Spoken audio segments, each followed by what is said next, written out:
من شر ما صنعت أبو لك بنعمتك علي وأبو بذنبي فاغفر لي فإنه لا يغفر الذنوب إلا أنت.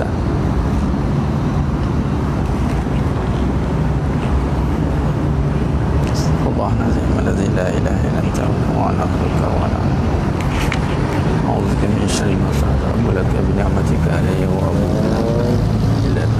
السلام عليكم ورحمة الله وبركاته. Bismillahirrahmanirrahim. Innal hamdalillah nahmaduhu wa nasta'inuhu wa nastaghfiruh wa na'udzu billahi min shururi anfusina wa min sayyiati a'malina may yahdihillahu fala mudhillalah wa may yudlil fala hadiyalah. Ashhadu an la ilaha illallah wahdahu la syarikalah wa ashhadu anna Muhammadan 'abduhu wa rasuluh. Allahumma shalli ala Muhammad wa ala ali Muhammad. Rabbi yassir wa la tu'assir, rabbi tammim bil khair. Rabbi shrah li sadri wa yassir li amri wahlul 'uqdatam min lisani yafqahu qawli. Allahumma iftah 'alaina hikmataka wa anshur 'alaina min khazaini rahmatika ya arhamar rahimin. Al-Malikul Quddus Salamul Mu'minul Muhaiminul Azizul Jabbarul Mutakabbir. Subhanallahi amma yusyrikun. Wallahul Khaliqul Bari'ul Musawwiru lahul asmaul husna. Yusabbihu lahu ma fis samawati wal ardi wa huwal azizul hakim. Wala haula wala quwwata illa billahil aliyyil azim. Wala manja minallah illa ilaihi. Amma ba'd. Sidang penonton sedang jemaah mata Allah Subhanahu wa taala, alhamdulillah, mudah-mudahan kita semua tergolong dalam golongan hamba-hambanya yang benar-benar bersyukur. Waalaikumsalam warahmatullahi wabarakatuh kepada semua yang memberi salam. Alhamdulillah.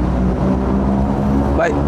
Jadi bersyukur pada Allah SWT dapat lagi kita bersama-sama untuk bersiaran pada pagi yang penuh barakah ni di waktu duha, insya-Allah. Dan semalam mohon maaf saya terpaksa ubah jadual waktu kuliah kita sebab saya sekarang berada di luar kawasan. Walau bagaimanapun tanggungjawab untuk menyebarkan ilmu ni tetap diteruskan, insya-Allah. Mudah-mudahan Allah teruskan berikan keizinan kepada kita untuk terus mengimarahkan suasana ataupun hidup kita ni dengan majlis ilmu, insya-Allah. Jadi alhamdulillah, terima kasih kepada semua yang dah menonton pada pagi yang penuh barakah ni. Bantu dulu sebarkan dan komen, insya-Allah. Komen dari segi visual dengan audio okey tidak? Visual dengan audio okey tidak? Audio dan visual okey. Kalau okey, kata okey dan kita akan sambung, kita akan teruskan pengajian kita pada pagi yang penuh barakah. Ya tuan admin surah An-Najahiyah. Itulah lama tak bersiaran kan. Tak apalah, masing-masing ada komitmen. Yang penting ingat. Walaupun tak bersiaran tapi ingat Allah nak kena dengar kuliah ni. Baik. Jadi sedang menonton, sedang jemaah mata Allah SWT, insya-Allah bantu sebarkan dulu.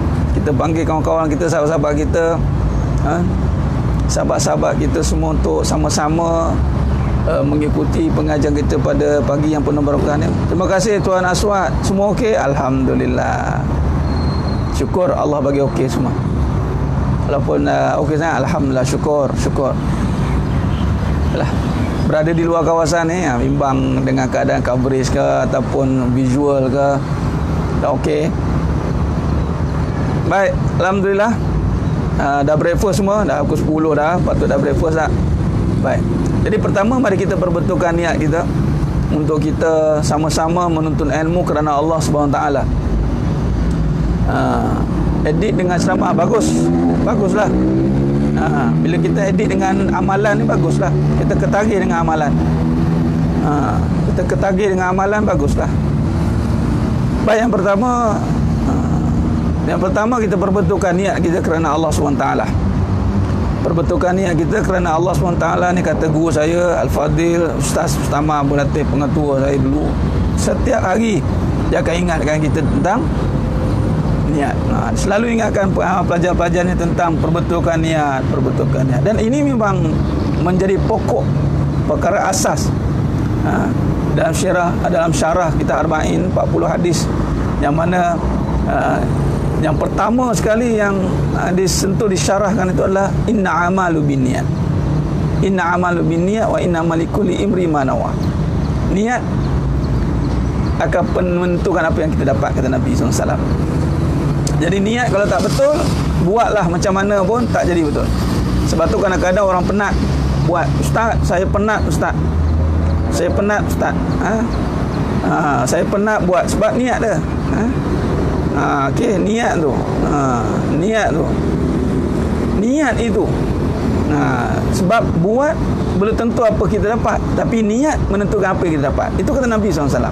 Jadi setiap masa, setiap hari, setiap keadaan perbetulkan niat, bukan perbetulkan fikiran. Mari kita perbetulkan fikiran. Fikiran ni datang apabila niat kita betul. Kalau niat kita betul, fikiran kita akan betul, insya-Allah. Dipanggil husnuzan, sangka baik. Itu point dia. Niat itu berkenaan dengan apa pula? Hati, jiwa. Allah, panjanglah cerita bab niat. Kata Nabi SAW, ala inna fi jasadi mudghah, fa iza salahat jasada kullu, fa iza fasadat jasada kullu, ala wahya qalbi. Apa? Jadi puan Atika Zulaikha, insan sentiasa berubah, kena tanda telinga sedar diri. Bagus puan Atika, tepat sekali. Tadah telinga, terima apa yang nak kita berubah diri kita. Betul? Jangan cepat melatah dulu, faham dulu maksud. Sudah pasti yang menyampaikan, apatah lagi Allah takdirkan saya untuk menyampaikan ilmu, bukan untuk komen, untuk komplain, untuk macam berkongsi kerisauan tanpa ada asas. Sebagai contoh, saya highlight satu statement yang tentang harta tu, yang wanita tu. Masih ada lagi, walaupun tak ramai, walaupun ada yang nasihatkan saya, ustaz tak payah layan lah golongan-golongan begitu, tapi saya bertanggungjawab atas statement yang saya lontarkan. Saya tulis, wanita alasan nak berharta sekadar tak nak susahkan suaminya di dunia, atau tak nak susahkan suami, ataupun tak nak susah sebab suami, tetapi hakikatnya susahkan suami di sana. Patut fahamlah statement saya tu. Fahamlah statement itu, fahamkan.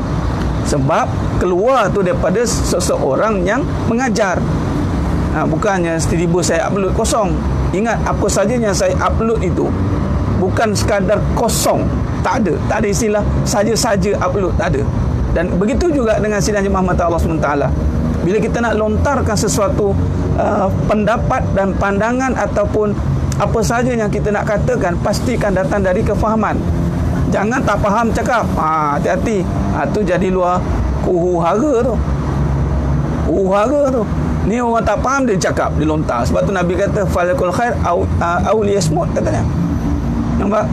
Jadi bila tak tahan nak dengar, jadi dia melatah. Habis ustaz, tak payah kerja lah, kena berhentilah. Apa ustaz ni mengarut, katanya. Apalah ni mengarut? Saya minta maaf lah. Masuk rumah saya, cakap tak tentu hala. Saya, siapa yang baca komen-komen saya tu faham lah kan. Awak tak faham, tak tahu, bertanyalah, belajarlah, ya, belajar, belajar. Tak ada istilah saya sampaikan berdasarkan pandangan dan pendapat peribadi. Tak ada. Wallahi tak ada. Ini semua datang daripada kajian dalam sebuah kehidupan tentang perkara-perkara yang kita terlepas pandang. Terutamanya saya highlightkan perbahasan yang menghalang niat kita untuk betul itu adalah fitnah. Kenapa susah kita nak perbetulkan niat? Why? Kerana ada halangan. Apakah halangan yang sentiasa niat kita ni ustaz berubah-ubah? Dunia. Bila kita niat kerana Allah, betul tidak? Macam isteri-isteri nak bekerja, semua niat kerana Allah. Niat nak tolong suami lah, nak tolong mak ayah lah. Adakah niat tu betul-betul kerana Allah? Dengan pakaiannya, dengan auratnya, dengan masanya, kadang-kadang tak jaga. Itu bukan kerana Allah. Kalau kerana Allah, dia akan jaga semua perkara, haramnya, halalnya. Lepas tu tak merungutnya. Kalau dia seorang wanita bekerja, balik rumah tanggungjawab dengan suami masih ada. Mana boleh merungut, mana boleh cakap, abang saya dah bekerja, saya abang patut kena faham. Suami pula nak kena faham isteri bekerja. Sebab isteri dah tolong bayar banyak benda. Ada seorang sahabat tu post kat saya, jemaah kita lah, ustaz tolong komen. Ada seorang ustaz ni cerita tentang pandangan dia lah, suami kena beralah lah dengan wanita yang dah bayar banyak perkara, balik rumah penat-penat, jangan nak suruh-suruh, biar dia berehat dulu. Nampak tak? Saya nak bagi satu pandangan bahawa kalau kita bahaskan balik tentang kedudukan wanita di sisi agama, itu adalah di sisi suaminya. Memang keadaan suaminya tak mampu mencari nafkah sempurna, dibantu oleh isterinya. Adakah dengan bantuan isteri itu boleh menggugurkan tanggungjawab? Nampak? Inilah hikmah, inilah perlukan kefahaman. Bukan kata, kena tengok ayat Quran, tengok ayat Quran. Ada orang tu cakap copy paste ayat Quran. Ayat Quran bukan copy paste. Guru saya cakap, ayat Quran bukan copy paste. Ayat Quran itu membezakan hak dan batil. Ayat Quran membezakan hak dan batil. Ya Tuan Syahrizki, ya betul-betul. Antum menyampul kat saya. Jadi memang kalau dari sudut dari segi fikih ni betul. Ni saya jawablah secara live, nak komen panjang. Memang secara fikih ni betul. Lagi satu dari sudut mahar, mas kahwin, duit isteri, hak isteri tu sentuh bab mahar kan. Ijma' ulama mengatakan mahar atau mas kahwin, kalau berapa amount ya, katalah mas kahwin sekarang RM9,999.99 ataupun RM99,999.99. Kalau suami ni nak bagi RM99,000 dekat isteri, kalau dia tak bagi, hutang kepada isteri, sebab dah jadi duit isteri. Tapi syarahnya adalah duit daripada suami bagi pada isteri. Duit isteri. Itu permulaan syarahnya. Kedua, duit isteri yang dapat daripada harta pusaka ataupun harta keturunan. Yang jenis telajak berkata ni, keturunan bangsawan ke, mewarisi tahta harta keturunan dia, atau sebelum kahwin dia dah ada harta. Baik, kalau sekiranya dia ada harta dengan keizinan suaminya bekerja, maka dia tertakluk kepada undang-undang. Sebab dia bekerja dengan atas izin suaminya dan suaminya merelakan sebab dia tak mampu. Kalau katalah suami kata tak payah kerja, apa jadi, makan pasir lah kita. Kalau tak payah rumah, kita cari rumah lain. Sanggup nak duduk dengan suami macam tu? Suami pun berfikir juga. Ya, betul Tuan Syahrizki. Memang dari segi lawyer fikir betul lah tu. Saya tak nafikan. Cuma kita ni ada pandangan dari sudut hakikat, syariat dan hakikat. Kalau dari segi fikir, kita boleh perbahasan fikir. Memang duit isteri milik isteri. Kalau fikir, kalau cerita buat fikir, kedudukan isteri dulu. Hukum macam mana harta peninggalan arwah suami, Ustaz? Itu kena cerita bab faraid, Puan Noris. Harta peninggalan arwah suami tu ada cerita bab faraid, kena bincang bab faraid. Kalau ada anak lelaki, kena bagi ke anak lelaki. Sebab harta bagi seorang isteri 1/8 je. 1/8 saja atas keseluruhan harta. Katalah suami tu peninggalan harta ada 10 juta. Katalah sebelum mati tu suami tak buat apa-apa transfer atau hibah, mati ada 10 juta. 1/8 daripada 10 juta itulah milik isteri. Dan isteri tak wajib menafkahi anak-anak, sebab harta tu ada. Dan sebenarnya menafkahi anak-anak berbalik kepada wali, ayahnya atau toknya atau abang lelakinya. Dia akan naik ke atas, bukan tanggungjawab isteri. Saya tengok ramai kadang-kadang yang balu atau ibu tunggal, yang kematian suami atau yang ditinggalkan suami bercerai hidup atau cerai mati, mereka struggle nak survive. Sebenarnya dalam Islam bukan begitu. Dalam Islam, wanita itu dipelihara. Sebab itu kalau tengok kepada Sayyidina Umar Khattab radhiyallahu an, ketika dijumpakan oleh seorang Yahudi daripada Mesir, nak jumpa Sayyidina Umar Khattab radhiyallahu an, ketika ditanya siapakah bodyguard kamu, siapakah yang menjaga kamu, dan Umar Khattab radhiyallahu an kata, orang-orang miskin, fakir miskin, anak yatim dan ibu-ibu tunggal, katanya. Ibu-ibu tunggal ni sekarang, ibu-ibu tunggal tak terbela. Belalah yang mana yang tengah menonton ni, bela. Yang mana ibu-ibu tunggal ataupun balu, bagilah. Kalau tak nak kahwin dengan dia pun, tolong support harta sikit. Yang mana suaminya ni yang ada lebih rezeki tu, ataupun isteri-isteri mana yang kenal, dia ni bang, dia ni ibu tunggal ni bang, kita tolong dia bang. Boleh, tolong. Nak bagus lagi, tolong kahwin sekali. Habis cerita. Itu dia panggil package. Tolong. Memang Islam menjaga wanita. Islamlah yang memelihara wanita. Islamlah yang meletakkan wanita di tempatnya kembali. tidak sibuk dengan dunia. Islam meletakkan wanita tu sebaik-baik perhiasan dunia. Sebaik-baik perhiasan dunia. Kalaulah Islam itu sebaik-baik perhiasan dunia, kenapa masih sibuk lagi? Nampak? Amboi, betul. Balu boleh nikah lain sebab nafkah dapat lagi. Betul lah tu. Dah jodoh dia Puan Atikah. Apa malu-malu? Kan? Apa malu bosku katanya. Sebab jodoh ni tak ada istilah malu-malu. Yang malu ni kalau buat dosa. Tu. Ada, iyalah. Dah kahwin, dah meninggal suami, mungkin dah berumur nak kahwin lagi. Apa masalah malu? Halal kan? Jangan malu atas perkara yang halal, tapi malulah atas perkara yang haram. Baik. Sebab itulah kita kena bincangkan balik Puan Rohaniza. Kita kena bincangkan balik. InsyaAllah. Tolong bagi kita semangat. Boleh Tuan Azman, saya akan sentiasa support semua golongan lelaki dalam ni. Teruskan membantu golongan balu-balu ini. Teruskan. Pasang niat. Ya, betul. Memang bukan semua Tuan Abdul Hafiz. Betul, bukan semua Tuan Abdul Hafiz. Kita sedar, memang bila sebut wanita, kita bukan kata semua wanita. Bila saya tulis alasan wanita, maknanya sebahagian. Lain kalau saya tulis semua wanita, tu lain. Tak boleh. Dalam Islam tidak boleh generalism. Tak boleh pukul kata, tak boleh. Sebab tu sebahagian. Kata Nabi, kebanyakan wanita. Kan Nabi kata dalam hadis, kebanyakan wanita di dalam neraka. Bukan semua. Tak semua. Jadi sedang penonton, sedang jemaah mata Allah SWT, perbetulkan niat. Perbetulkan niat. Niat yang menghalang tu adalah harta. Dunia yang menghalang kita kadang-kadang berubah niat. Kita berubah niat untuk dapat pahala, tiba-tiba kita nak nampakkan harta. Kita tumpu kepada perjalanan hidup kita membina mencari harta.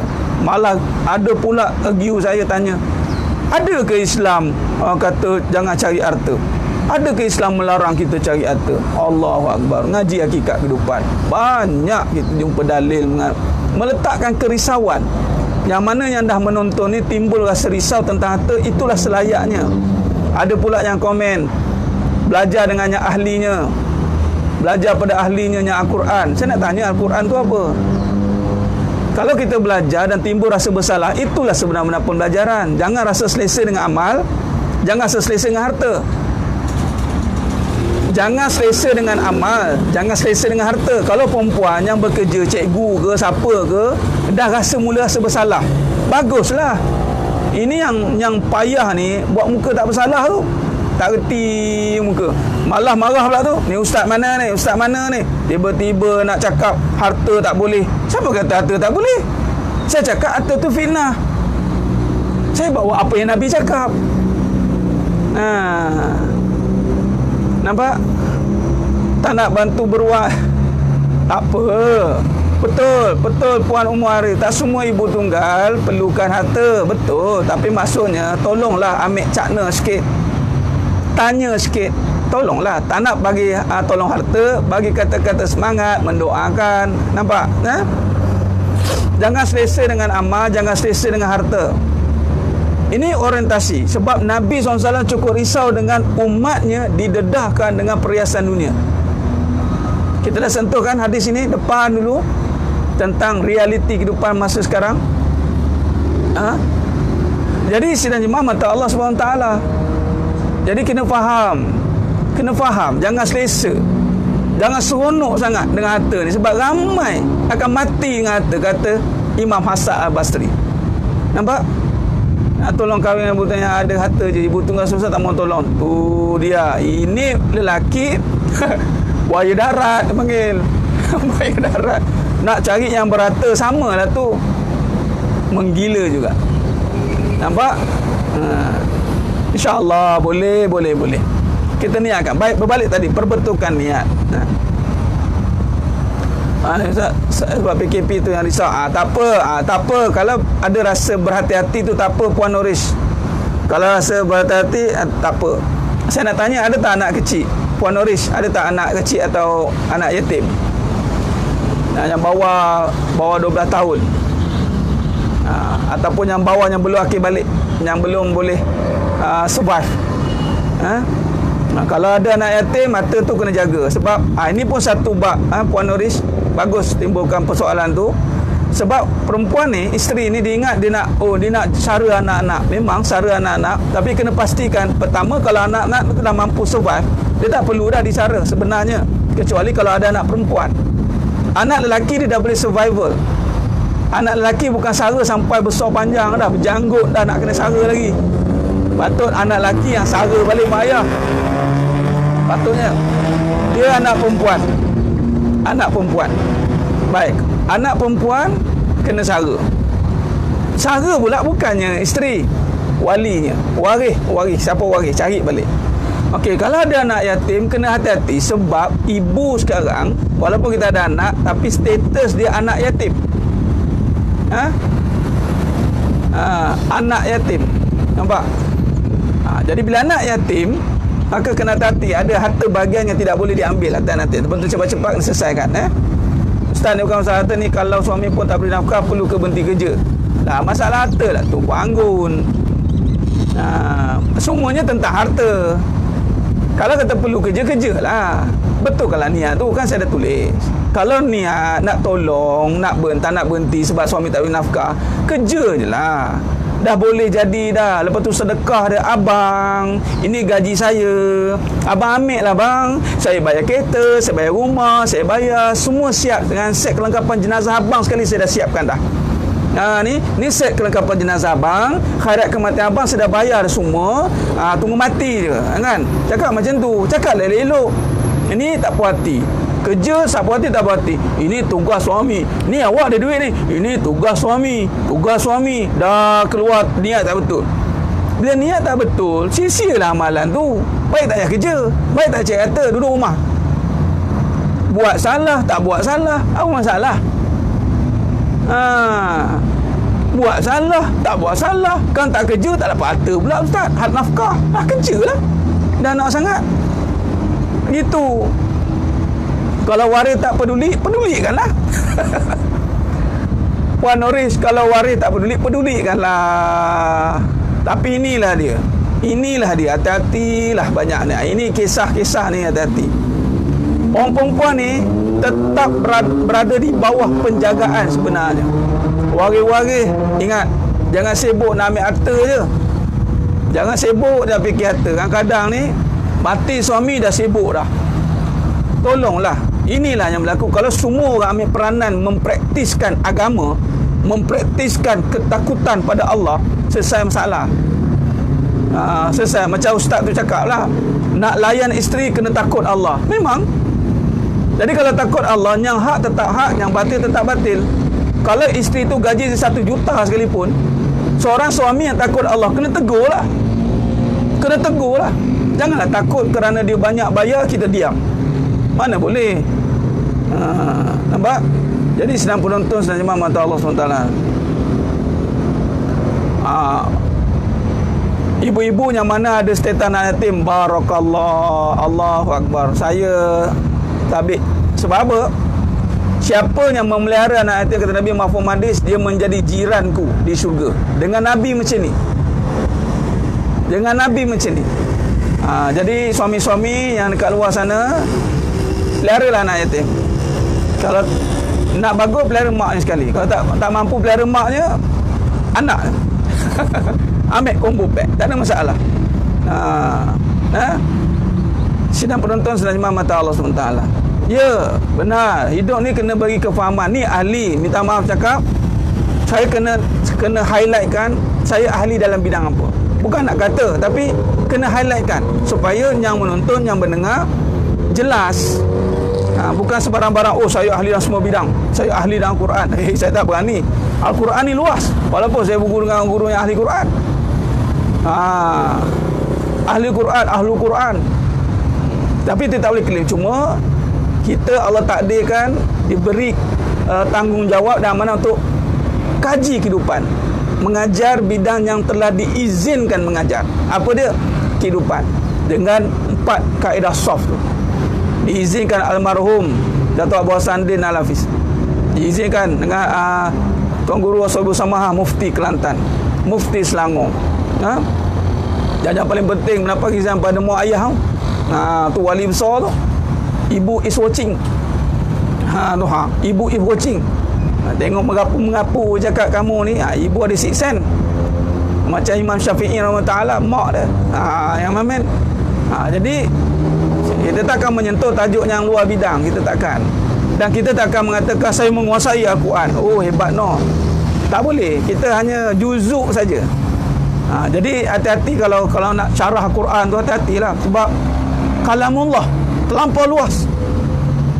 Ada seorang guru tu, guru ayah saya, ada lagi syarah ni. Syarah Quran saja, Allah, tak habis, panjang hidup tak habis. Sampai meninggal guru.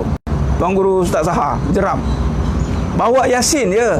Ada nipis, ada saya bawa. Ya, kitabnya ada tak? Ada.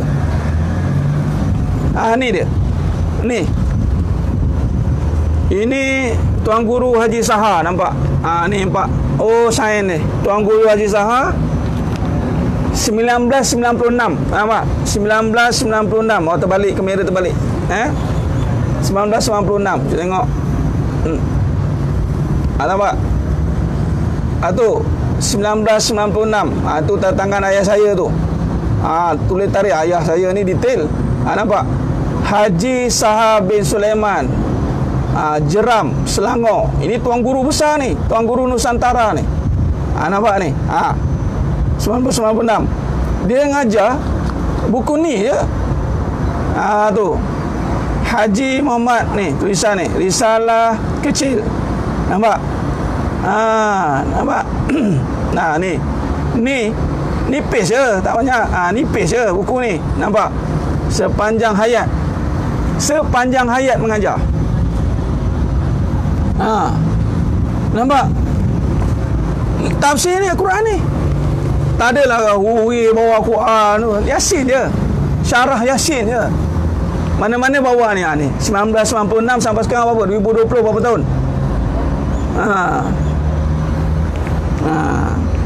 Nampak? Nampak? Kita lama je. Ni tulisan tangan ni. Tulisan tangan. Tulis tangan sendiri.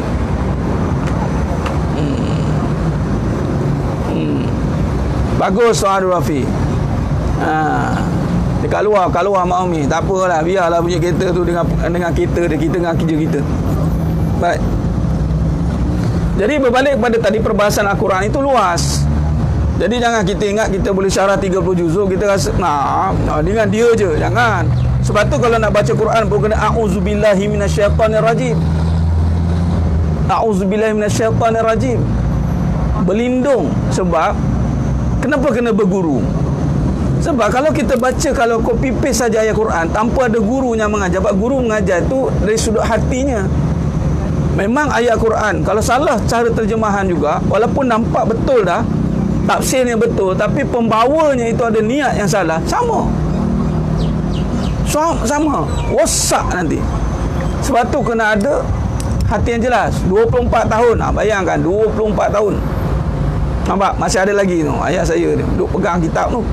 Saya nak kata Kulu Gilir bawa kita nipis tu je. Macam mana lagu Gilir bawa kita hakikat kehidupan ni. Yalah. Kita syarah tulis sikit, kita mengajar apa benda yang kita Allah takdirkan sampaikan. Nampak? Benar Puan Julaina. Baik, perbetulkan ya. Inna amalu binniyat. Sebab itu kalau kita lihat sambungan, kita sambung pengajian sebab dalam syarah Abu La'id Sambakandi rahimahullah dalam bab membina ketakutan. Membina ketakutan, kita hadapan ujian ini dengan kita nak alihkan ketakutan. Nak alihkan ketakutan ini mesti kena ada kaedah yang sebenar. Ada 7 kaedah. Kita dah sentuh. Yang pertama lisan, yang kedua adalah hati. Ini kita sentuh dah. Dan hari ini saya nak tekankan tentang hati balik. Inna amalu binniyat. Kitab baru muka surat berapa ya? Kita lama muka surat 43. Kitab baru surat apa yang dalam bab Abu La'id Sambakandi Ta'ala 56 ya. Saya tak bawa kitab. Boleh tulis muka surat?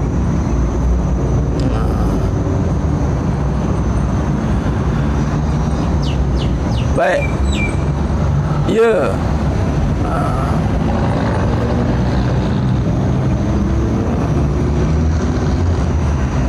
ada pandangan boleh inbox je saya, insya-Allah. Tuan Kamar Kasih inbox saya, tapi bagi je lah. Kalau saya lambat reply, minta maaf lah. Tanya je lah, terbuka. Siapa-siapa yang nak tanya saya, tanya je pendapat. Tapi saya minta maaf dululah. Saya minta awal-awal, minta maaf banyak. Kadang-kadang saya tak boleh bagi respon on the spot, sebab ada jawapan-jawapan kadang-kadang saya tak boleh tulis kat situ, saya kena syarahkan. Itu dia. Kadang-kadang saya sentuh dalam kuliah lah. Tapi baguslah, tulis saja apa saja permasalahan tentang kehidupan, kekeliruan, tolong inbox bagi tahu. Saya akan cuba huraikan dalam kuliah ataupun saya jawab direct. Baik. Jadi sidang jemaah mata Allah SWT, muka 56. Khair. Jadi berbalik kepada perbincangan itu tadi. Dalam kehidupan ini, instrumen ataupun alat utama, tunjang utama itu adalah niat. Apakah yang menghalang niat? Itu tujuan kita tidak jelas. Itu yang menghalang niat. Sebab niat berkaitan dengan tujuan, qasad, tujuan. Bila tujuan kita itu tidak kerana Allah, ghairillah, sebut kerana Allah, sebut, tetapi hati tidak. Ada sekolah-sekolah kenakan bayar untuk anak yatim. Dia bukan kata tak boleh kenakan, tapi janganlah bebankan. Sebab ada anak yatim yang ada kemampuan, tak apalah. Cuma rugilah dia. Rugilah tak nak ambil peluang untuk bagi kemudahan ke anak yatim. Free ya patutnya, kan? Baik. Jadi sedang menonton jemaah mata Allah SWT. Sedang jemaah mata Allah SWT. Sekolah Ustaz Ahmad, Ustaz Rizam. Itu free kan sekolah tu. Sudah saya. Baik, sedang menonton sedang jemaah mata Allah SWT. Khair. Baik, nak bina ketakutan. Ingat, ujian ini adalah tentang ketakutan. Ketakutan tentang apa? Tentang perkara yang kita tidak jelas sebenarnya. Allah uji kita perkara yang kita takut tentang apa? Takut tentang perkara-perkara yang kita tidak jelas, tentang rezeki, tentang kasih sayang, tentang kekuatan, tentang kematian, tentang perkara yang gaib tu, masa depan. Bila tentang masa depan dijawab dengan iman. Bila kita ketakut dengan perkara yang tidak jelas, jadi jawab dengan iman. Iman jawab dengan hati. Hati itu dimulakan dengan memahami tentang Allah. Itu dia.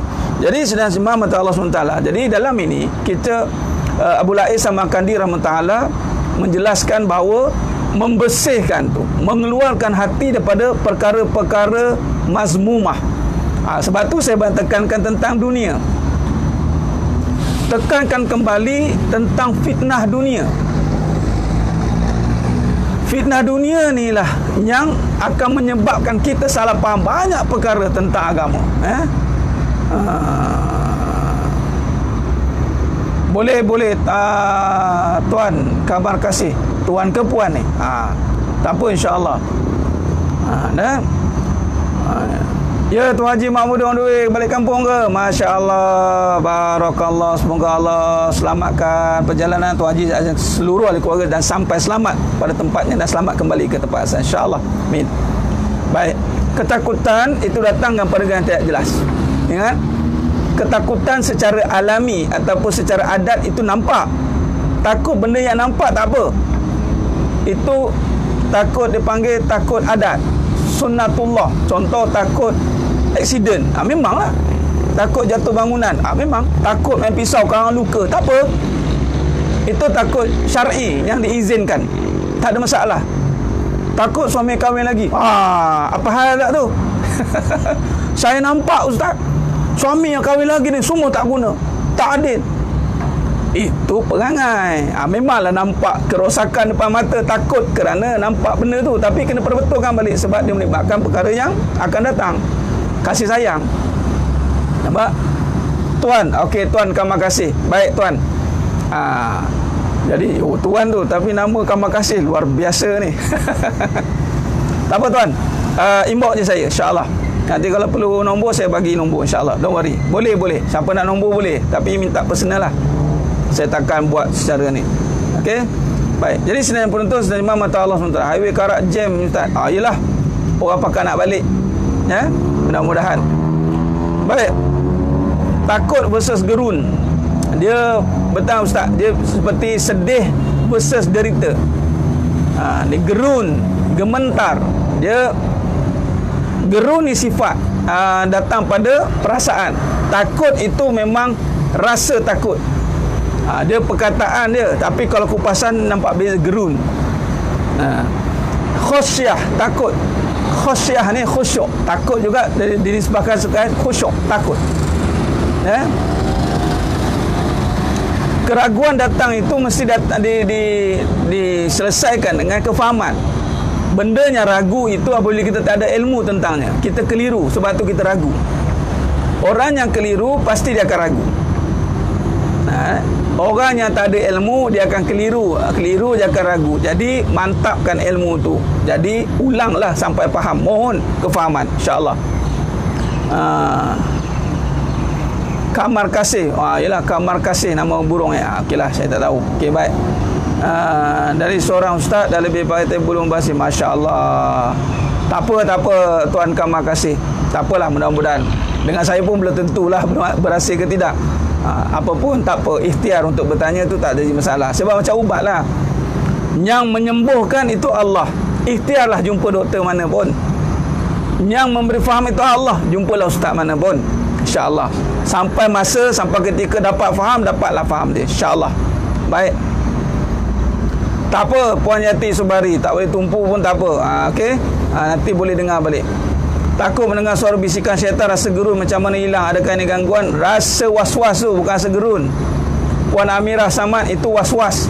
Ingat, bila syaitan ni datangkan allazi yuwaswisu fi sudurin nas, was-was je. Was-was. Jadi nak hilangkan, pertama kalam ta'awuz, a'udzubillahi minasyaitanirrajim. Kedua, banyakkan selawat. Banyakkan kalam ta'awuz. Dan yang utama adalah banyakkan faham. Kefahaman akan menghancurkan keraguan. Ingat, sebab tu Al-Quran itu Al-Furqan. Baca Al-Quran sampai hilang keraguan. Dan sebenarnya nak baca Al-Quran kena hilangkan keraguan dulu. Sebab dalilnya zalikal kitabu la raiba fi hudal lil muttaqin. Takut benda yang hilang, benda yang takut benda yang nampak hilang, benda tu hilang takut. Takut ni apa yang kita percaya, Ustaz Anis, betul lah tu. Cuma yang tepatnya takut apa yang kita percaya, itu yang kita takut. Khauf. Dia perkataannya khauf. Khauf itu jarang orang guna gerun dengan Allah. Gerun ni perasaan. Gerun ni kalau nak dinisbahkan, gerun tu yang nampak. Tapi ni sebahlah istilah. Tapi kalau istilahnya khauf, akhafullah, takutkan Allah. Dia tak ada guna gerunkan Allah. Cuma ketakutan ini dia ada dua, takut adat, takut hakikat. Takut adat, takut nampak tadi. Takut hakikat, takut yang tak nampak. Takut yang tersembunyi. Khafi, apa yang betul sini, syirik khafi. Jadi kalau takut yang tersembunyi itu adalah takut-takut yang bersifatnya sepatutnya takut pada Allah. Contoh bab rezeki, takut dengan duit. Kenapa takut dengan duit? Nanti tak cukup rezeki. Takutlah dengan rezeki. Kenapa takut dengan duit? Takut dengan isteri. Kenapa takut dengan isteri? Sebab nanti hilang kasih sayang. Takutlah dengan Allah. Sebab yang memberi kasih sayang itu Allah. Nampak tidak? Tak nampak kan? Tu gerun. Api marah. Gerun. Tapi biasa dia perkara yang tidak lari daripadanya. Takut gerun. Macam sedih dengan derita lah. Sedih tu perasaan, derita pun perasaan juga. Cuma derita duduk kat jiwa dah, dia memendam dah. Tu dia akhafullah. Kalau buruk sangka, macam saya cakap tadi, buruk sangka tu datang pada keraguan. Apabila keraguan sampai di hati, akal tidak berfungsi dengan baik, maka dia akan su'uzan. Dia akan menilai berdasarkan kebendaan. Macam mana boleh timbulnya buruk sangka? Macam mana nak hilangkan buruk sangka? Apabila dia menjaga apa yang dilihat di depan matanya. Itu dia. Dilihat mesti dengan iman. Sebab tu lihat kehidupan dengan iman. Lihat kehidupan dengan iman. Okey. Sebab tu kaedah kita adalah hakikat kehidupan. Bila hakikat kehidupan, syarah kehidupan ikut keimanan. Dan ini pengajian Al-Quran sebenarnya. Cuma saya tak tulis pengajian Al-Quran sebab orang ingat Al-Quran itu mushaf je. Al-Quran itu adalah kehidupan. Nabi SAW khuluqul Quran, bergerak, Al-Quran bergerak. Jadi takut tadi, kalau kita bersumberkan Al-Quran, maka ketakutan kita ketakutan yang benar, yang jitu. Kalau takut kasih sayang hilang, jaga apa yang Allah suruh. Kalau takut rezeki hilang, jaga ketaatan Allah. Kalau takut kekuatan kita hilang, jaga kemurkaan Allah. Nah, itu nama ittaqullah. Ittaqullah, takutkan Allah. Itu betul. Nah, baik, bila kita takut, maka bagaimana kita nak bergerak ke depan? Tuan Tengku Putra Ilmi, itulah kata harap. Bila dah sempurna ketakutan, barulah kita mengharapkan. Bila contoh tadi saya explain terus tentang raja. Contoh, kita takut dengan kasih sayang, takut hilang, maka harapkanlah dengan ketaatan. Kita takut rezeki ni, alang-alang takut, biar takut sungguhlah.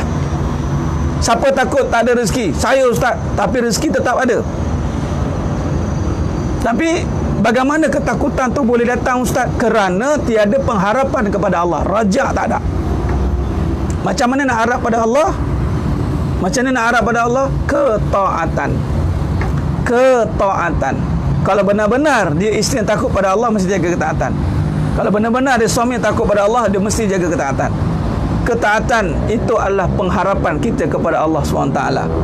Walaupun kita dosa menggunung langit, kita takut dengan Allah. Ya Allah, aku takut dengan Kau, ya Allah. Takut. Takut suami kahwin lagi, tapi tak takut suami mati. Nah, ini nak takut adat. Takut yang hanya pada keadaan saja, takut adat. Malah takut adat ni menjadi takut hakikat bagi dia. Kerana isu kahwin lagi adalah isu kasih sayang. Isu mati-mati. Contoh bukan kata takut kahwin lagi. Dia ni nakkan isteri dia, suami dia jadi baik, tapi marah-marah, bentak-bentak. Saya nak abang jadi baik, saya nak gini. Kalau nak jadi baik, itu Allah yang bagi. Maka kenapa dia tak nak minta dengan Allah dengan mengharap diri dia jadi baik? Tunjukkan pada Allah Ta'ala bahawa dia isteri yang baik, bukan tunjuk pada suami. Ini kadang-kadang tunjuk pada suami dengan marah-marah. Saya dah penat dah abang. Itu namanya mabuk ketum dipanggil. Mabuk ketum. Itulah kata Ibrahim Adham, waliullah, seorang ulama besar kisah para awliya. Dia kata apa antara kalamnya? Aku hairan dengan manusia ini. Ketika berbicara soal takutkan neraka, tapi dia pergi ke arahnya. Ketika berbicara soal nakkan syurga, tapi langkahnya ke neraka. Dia olah dia begitu. Aku hairan lah. Dah kata Imam Hasan Basri pun sama. Dan kata Sayyidina Ali bin Abi Talib karamallahu wajhah pun sama. Aku hairan dengan manusia ni. Itu nama mabuk ketum. Takut Allah. Contoh, orang kata saya takut Allah, Ustaz, sebab tu saya tak kahwin lagi. La ilaha illallah. Cakap betul-betul, jangan nipu. Kalau takut Allah bukan soal tak beramal, takut Allah lagi banyak beramal. Nampak? Baik. Jadi sedang penonton sedang jemaah mata Allah SWT. Jadi rajak itu, khauf dan rajak di ibarat sayap. Ulama kata dalam bab tasawuf dia kena ibarat dua-dua kena sama naik. Dia kena kembang kepak dia. Ketakutan itu dan pengharapan kena selari. Sebab ada orang takut saja, dia tidak beramal pun tak boleh. Dia harap saja tapi tiada ketakutan. Contoh, alah tak apa, macam contohlah, puan jangan dah rasa bersalah. Saya okey lah, sejak saya mengaji Al-Quran saya okey, macam tu. Jangan rasa bersalah dah dengan harta ni. Mana boleh hilangkan rasa tu. Rasa bersalah, siapa yang dah mula rasa bersalah, bagus. Ustaz, kenapa makin rasa banyak bersalah ni, Ustaz? Baguslah. Itu tanda hatinya hidup. Kerana jalan untuk bertemu Allah tu memang kena rasa bersalah. Itu dipanggil taubat. Itulah Rabbana zolamna anfusana. Pernah minum ke? Taklah pernah minum. Orang cakap, ke Puan Ifita pernah minum? Manalah tahu. Orang cakap.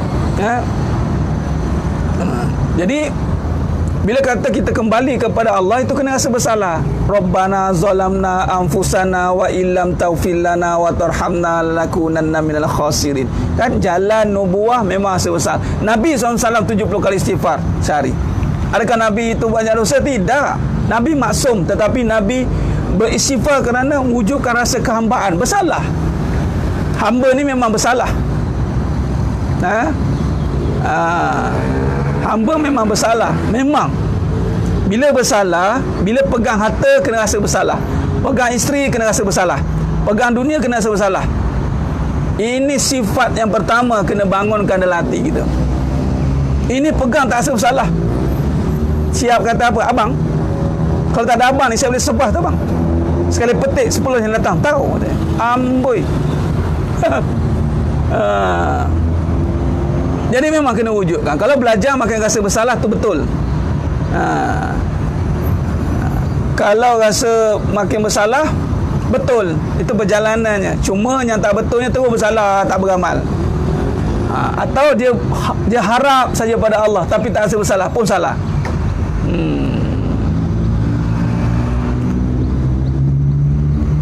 Benar tuan, benar.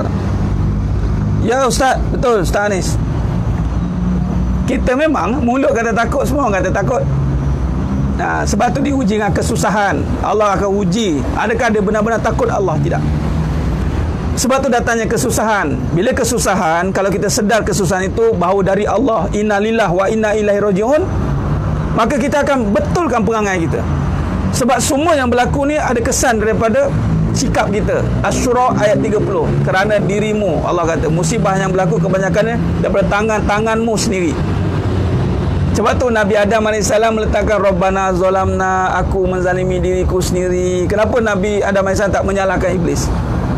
Kenapa Nabi Adam AS tak menyalahkan Siti Hawa? Sedangkan kalau ikut riwayat Siti Hawa, jangan main. Ni kita dah sentuh dah bab ni kan. Semua dalam bab ni, bab hati ni. Maka penjelasannya begitu. Sifat orang beriman ini, dia tidak akan menyalah. Ciri antara ahli neraka dia suka menyalah. Sebab tu nanti bila masuk dalam neraka, dan satu riwayat mengatakan kita akan menyalahkan iblis. Engkau lah punca aku dalam neraka. Iblis bagi rubah. Iblis kata apa? Kamu sendiri, aku bagi penasihat, aku konsultan saja, aku menawarkan saja, kamu yang buat pilihan nantinya. Lepas tu dia bye-bye, tanggunglah atas perbuatan kamu sendiri. Menganga kita time tu. Di neraka saling salah menyalah. Orang yang akan dimasukkan ke neraka, dia akan tuntut menuntut. Dia suka salah menyalah. Yelah, orang nak kena hukum, dia nak kena hukum, dia sibuk kaitkan orang kan. Ni suami saya lah ni, tak didik ni. Tarik suami. Ni dia lah ni, tarik kawan. Sebab dia nak dihukum, dia tak ada amalan, dia sibuk cari amalan orang. Dia kalau dia itu seorang ahli syurga, dia tak perlu mengharapkan amalan orang, dia tak perlu menuntut. Contoh macam orang selalu cakap, kita jumpa dekat padang mahsyar. Amboi, ingat apa? Padang mahsyar tu ingat macam dunia kat Malaysia ni ke? Senang nak cari, ada nombor, ada panggil 311. Nombor 311 dia ada. Dia akan selesai kat dunia. Dia tak akan tuntut pun. Tak apalah, aku halal lah dunia akhirat. Tu katanya aku halal tu. Dia tak ada simpan dalam hati dia. Tak ada. Nampak? Jadi dia selesai kat dunia. Orang berhutang dia lansaikan. Dia tak nak tuntut. Sebab orang ahli syurga, dia tak fikir dah keliling. Dia fikir masuk syurga. Nampak? Benar Puan Norris, kita sering lihat salah orang. Hakikatnya yang ditanya salah kita pada orang, bukan salah orang pada kita. Hakikatnya yang ditanya adalah salah kita pada orang. Walaupunlah kita duduk dengan isteri kita yang banyak salah, tapi yang ditanya oleh Allah, salah suami itu apa? Allah. Nampak? Nampak tidak? Salah suami, walaupun isteri tu salah, ya Allah banyak ni salah ni, Allah tetap tanya, salah kamu apa? Seorang isteri mengadu tentang salah suaminya, ya Rabbi, hak rok kafe. Cakap saja apa dosa suami dia tak buat. Cakap, bagi tahu, listkan. Boleh buat tesis PhD lagi. Tetapi malang sekali. yang ditanya adalah salah isteri itu apa? Allah tanya nanti, apa yang kamu buat di saat aku datangkan suami yang macam ini? Adakah kamu sabar atau kamu menentang dengan kekufuran? Dua je. Nampak? Tak sibuk dengan salah orang lain. Tak sibuk. Benar, tanggungjawab suami itu berat. Ya, banyaknya salah, bagus. Dan menyampai dengan rasa bersalah, bukan rasa betul pun. Saya tak pernah. Kita kena begitu.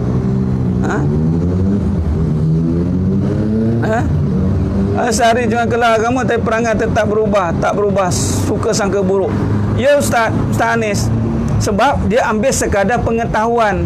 Dia tidak menjadikan agama sebagai pegangan. Sebab tu pengajian agama itu membetulkan kepercayaan yang mana bermula dengan hati.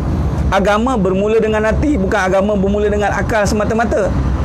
Kalau sekadar belajar ilmu agama untuk memenuhi kehendak akal semata-mata, syukur-kurang kita tahulah. Sekadar tahu saja tetapi tidak meresap dalam jiwa, maka dia belum beragama sempurna. Agama yang sempurna ini adalah bermula dari jiwanya yang sedar akan kekuasaan Allah, lalu berazam untuk menjadi hambanya. Lalu menuntutlah dia ilmu untuk melaksanakan tuntutan-tuntutan. Contoh belajar bab hukum. Hukum-hukum yang dia belajar untuk dirinya atau saya nak melaksanakan hukum Allah, bukan belajar bab hukum nak menghukum orang.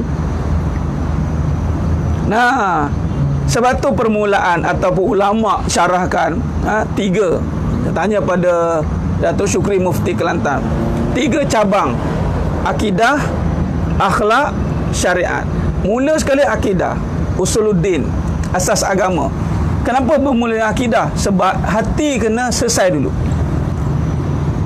Iblis hati tak selesai, sebab tu jadi iblis.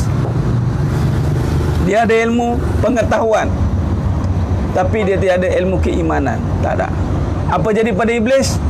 Sekarang ni lah, sibuk berkata buruk, sangka buruk kan. Ya Ustaz kan, sangka buruk. Iblis walaupun dia ada masalah dengan Nabi Adam AS, tapi dia punya sangka buruk sampai ke kita dia kena kan. Dia kata apa? Aku akan sesatkan cucu cicit anak Adam ni. Qala fa bi izzatik la ughwiyannahum ajmain illa ibadaka minhumul mukhlasin. Nampak? Iblis dia punya sangka buruk dekat keturunan Nabi Adam AS ni sampai ke sudah. Itu dia. Pegangan dia tak betul. Sebab itu agama bukan sekadar letak pada buku. Agama bermula dari hati. Agama bermula dari hati. Hati ada apa? Sebab tu bersihkan. Jarang suami yang ingin turunkan ego.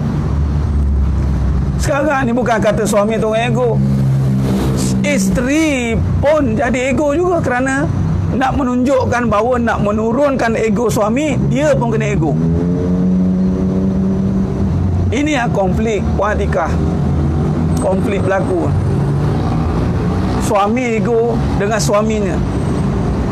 Kalau macam tu, Firaun dengan Asia, di mana keegoan mereka?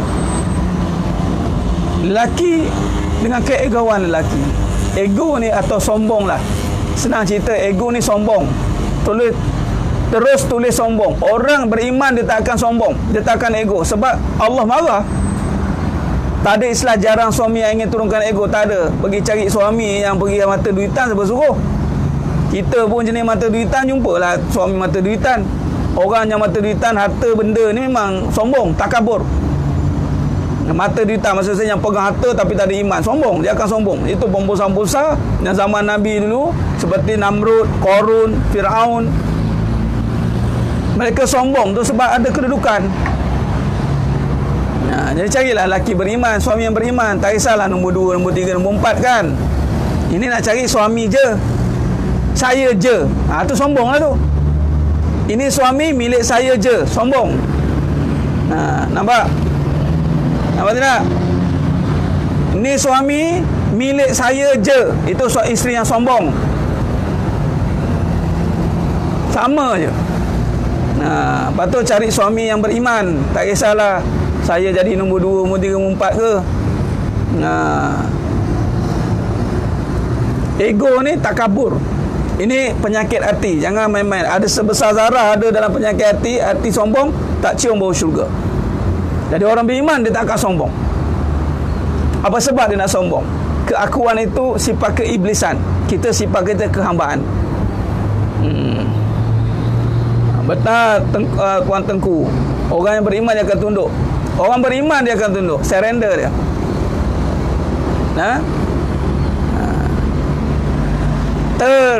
Betul Tuan Azban, sayang. Tak sengaja sayang. Tak sengaja sayang.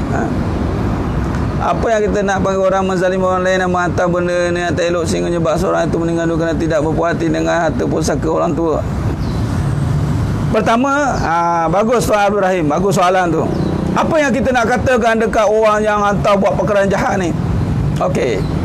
Ini melibatkan ujian kan?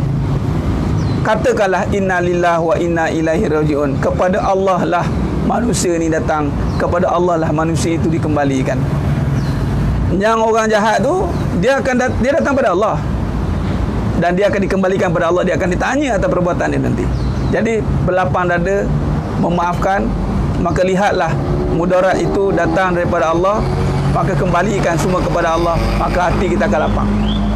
Walaupun perbuatan dia itu begitu dahsyat sekali, tapi di saat kita diuji dengan perbuatan begitu, maka kembalikan kepada Allah. Inna lillah. Itulah kita kena kata. Itu siapa aja? Allah aja. Tak payah kata pelik-pelik lah. Tak teruk lah orang ni, dia ni, ini keturunan iblis, munafik apa. Jangan. Nabi kata apa? Kata yang baik-baik atau diam. Kita kadang-kadang terlepas dalam pandangan yang utama. Dalam kita nak membetulkan keadaan, kita nak mengajar berdakwah, kita lupa nak kata yang baik. Kata yang baik ni kata kebenaran, bukan kata lembut. Lembut, kebenaran, tegas, apa saja yang membawa pada kebaikan dan kesedaran, itulah kebaikan, itulah hikmah. Tapi kalau kita bercakap tidak dengan kebenaran, tak puas hati, nak kutuk, jangan cakap, diam. Innalillah je, diam saja. Baik sedang penonton, sedang jemaah mata Allah Subhanahu wa taala. Baik. Puan Noris Firas, memang suami dan isteri kena sama-sama cari ilmu kebenaran, tapi tak semuanya begitu. Jadi soalannya adalah sesiapa yang dipilih Allah Taala untuk memahami tentang kebenaran, maka dialah yang mendapat keuntungan. Jangan takut. Tak ada istilah dua-dua sebenarnya. Kalau dua-dua tu baguslah.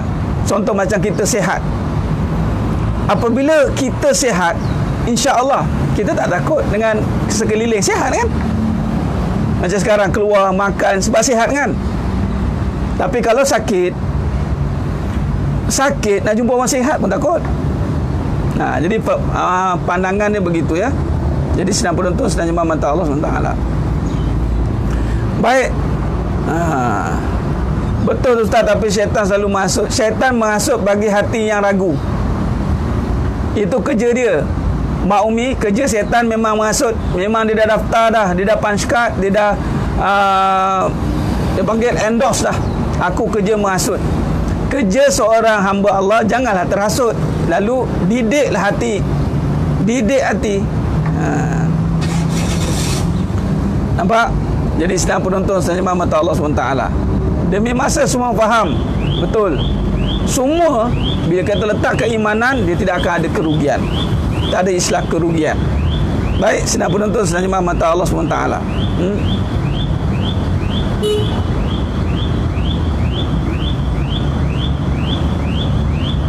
Saya memilih diam itu lebih baik. Baik.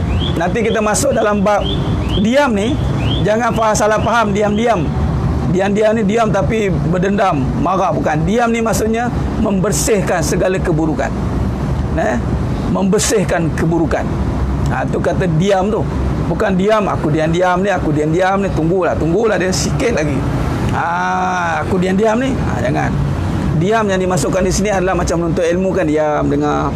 Kalau kita majlis ilmu, diam, solat diam. Maknanya beramallah untuk membersihkan penyakit-penyakit hati. Baik, sedang penonton, sedang jemaah mata Allah SWT. Jadi kalau kita lihat, kita sambung seterusnya. menjaga hati ni panjang cerita dia. Dalam bab hakikat kehidupan ni, bab hati sebenarnya kita menumpukan bagaimana nak memantapkan keyakinan dengan kita menghancurkan keraguan. Ya. Okey. Kaedah ketiga, kata Abu Laik Samarkandi rahimahullah taala mengatakan bahawa menjaga pandangan. Hati terpelihara dengan menjaga pandangan. Pandangan apa? Pandangan ada dua. Pandangan hakiki, pandangan hati, pandangan zahir. Batiniah, zahiriah. Zahir, pandangan yang nampak depan mata. Jaga yang haram-haram. Jaga pandangan, tengok yang haram-haram, alihkan pandangan. Ya. Itu kita insya-Allah boleh buat. InsyaAllah, walaupun terpandang-pandang mana contoh aurat, alihkan sekali pandang, jangan dua kali terpandang, alihkan, istighfar. Tapi pandangan yang bahaya ni pandangan tersembunyi. Apa pandangan tersembunyi? Yang ini kata Nabi SAW, memandang pada yang haram, maka Allah akan penuhi matanya dengan neraka. Kata Abu Laik Samarkandi rahimahullah ta'ala, pandangan itu yang haram tu juga adalah memandang, ni tengok ni, memandang dunia dengan penuh kecintaan. Kita berhenti kat sini, kita sambung malam ni nanti insya-Allah. Memandang dunia dengan penuh kecintaan, ini pandangan yang dosa, jangan main-main. Macam mana tu Ustaz pandang dunia dengan penuh kecintaan?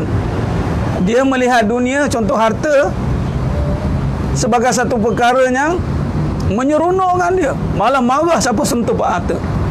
Malah dia melihat satu kekaguman, kalau tak ada harta ni, payah ni, marah. Tengok dunia dengan penuh. Kalaulah ni dapat rumah kecil, tengok rumah besar, seronoknya rumah ni, seronoknya, nampak. Dia mula melihat dunia dengan kecintaan, bercinta. Asyik nak nampak, nak tengok je ada depan mata. Jangan main-main. Ni kita sentuh dah bab cinta dunia kan. Tapi ni pandangan.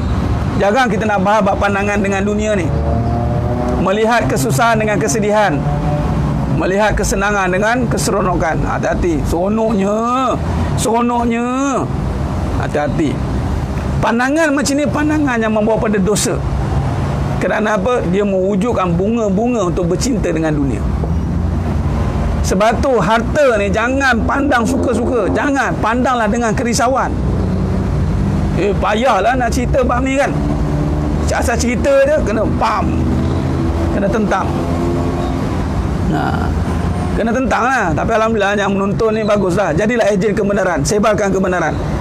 Kita biar pegang harta tapi memandangnya dengan kerisauan. Kerisauan ni pandang, bukan risau pandang harta, risau habis. Itu tak boleh, itu kecintaan. Ya? Jadi senang penonton, senang mata Allah SWT. Baik, untuk yang ketiga, keempat ni kita akan sentuh dalam perbincangan kita pada malam yang penuh barakah insya-Allah. Okey. Alhamdulillah. Ni nak jaga hati ni. Kita berbincang tentang bagaimana nak alihkan ketakutan. Kita sedang bincang apa? Bagaimana jaga hati agar tidak berbalik-balik. Maka kita lihat pada doa Nabi. Pertama dengan doa, iaitu minta pada tolong pada Allah Ta'ala. Sebab hati milik Allah, Tuan. Letakkan hati pada pemiliknya. Ya Allah, aku tak pandai jaga hati, tolong jaga hati aku. Tu dia. Kalau kita cakap dengan cara kefahaman lah. Cakap dengan cara macam tu. Ya Allah, ini hati milik Engkau. Ya Allah, aku tak mampu nak jaga. Memang hati Allah jaga. Dan tak ada alasan kalau hati kalau Allah jaga. Apa alasan? Tak ada alasan lah Allah jaga. Allah jaga kan sempurna. Jangan serahkan hati pada dunia. Itu dia. Kefahaman. Jangan serahkan hati kita pada dunia. Jangan. Doa. Ya mukallibal qulub, sabbit qalbi ala din wa ala ta'atik. Itu doa hadis sahih. Jadi ya mukallibal qulub, yang membolak-balikkan hati. Allah lah. Jadi bila kata Allah, maka dekatkan diri dengan Allah. Dengan apa? Ya mukallibal qulub, sabbit qalbi ala din wa ala ta'atik. Sabbit qalbi ala din wa ala ta'atik. Tetapkan di hatiku pada din, agama dan ketaatan. Kalau kita tetapkan pada agama dan ketaatan, Allah akan tetapkan hati kita. InsyaAllah Allah akan tetapkan hati kita. Benar Tuan Khairul Aswad, tak mampu. Jantung mutalina kawal apatah lagi yang gaib. hati ni, jiwa ni gaib, tak mampu. Jadi kita serahkan kepada pemiliknya, Allah Azza wa Jalla. Nah, dengan cara kita duduk pada agama dan ketaatan, Allah akan jaga hati kita. Wa mal hayatud dunya illa mata'ul ghurur. Benar tu Tuan Abdul Rafi. Kesenangan yang menipu. Ada superbike pun kesenangan yang menipu. Ni Tuan Abdul Rafi ni ada superbike ni, saya nampak ni. Siapa dalam ni ada motor besar. Boleh inbox saya. Kita buat kuliah bikers.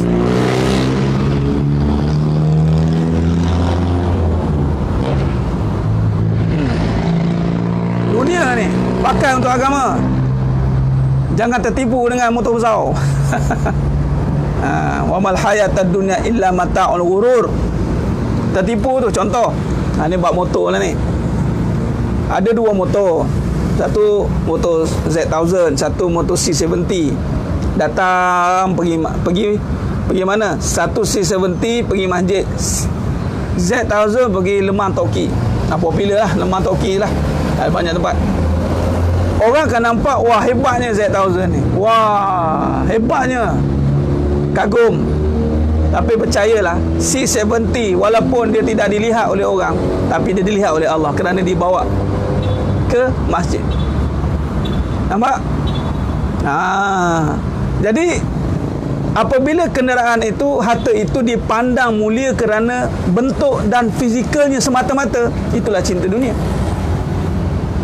Kita kena alihkanlah pandangan itu. Tengok, motor ni ke mana? Pergi kuliah ustaz. Kita pergi ride, bawa ride tu jannah. Bawa betul. Kembara amal. Bawa bukan sekadar nak minum ngetih balik. Allah. Membazir. Alhamdulillah. Boleh kita kumpul.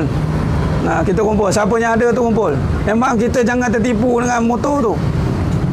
Disayang-sayang sangat.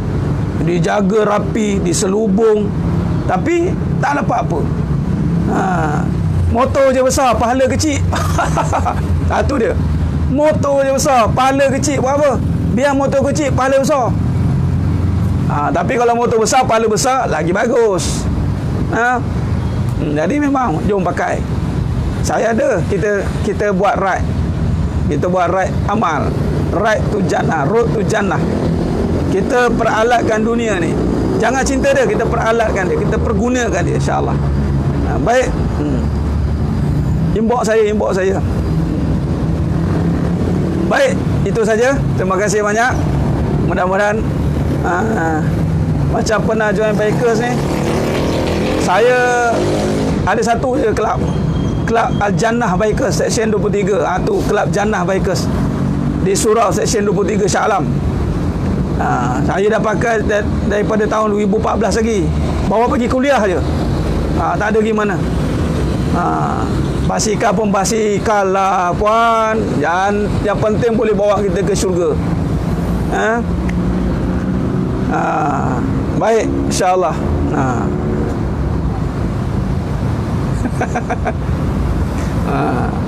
Insya-Allah.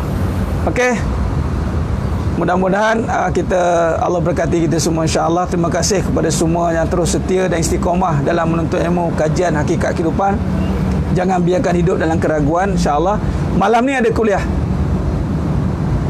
Nak ride bukan race.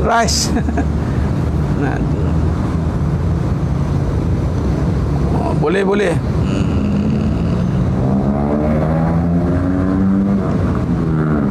Malam ni ada kuliah macam biasa, insya-Allah. Kita ketemu malam ni, insya-Allah. Kita ketemu malam ni. Terima kasih banyak. Mohon maaf.